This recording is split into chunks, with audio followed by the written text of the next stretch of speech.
తెలంగాణ పల్లెలు అద్భుతంగా కేసీఆర్ గారి నాయకత్వంలో తీర్చిదిద్దబడ్డాయి.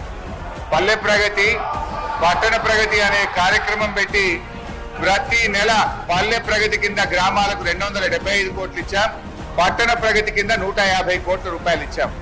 కానీ కాంగ్రెస్ ప్రభుత్వం వచ్చిన తర్వాత ఈ ఏడాది కాలంలో పల్లె ప్రగతి, పట్టణ ప్రగతి కింద ఒక్క రూపాయి కూడా గ్రామ పంచాయతీలకు ఇవ్వకుండా పోవడం వల్ల ఈ రోజు ఈ సమస్య వచ్చింది. అధ్యక్ష, ఇది నేను చెప్తున్నది కాదు, కేంద్ర ప్రభుత్వం చెప్పింది. దేశంలో ఉత్తమ గ్రామ పంచాయతీల అవార్డులు ప్రకటిస్తే టాప్ 20 అవార్డ్స్ లో 19 అవార్డులు తెలంగాణ రాష్ట్రానికి వచ్చాయి. 20లో 19 తెలంగాణకు తెచ్చిన ఘనత కేసీఆర్ గారిది, బీఆర్ఎస్ ప్రభుత్వాన్ని. సో ఆ రకంగా పల్లెలు చేశాం.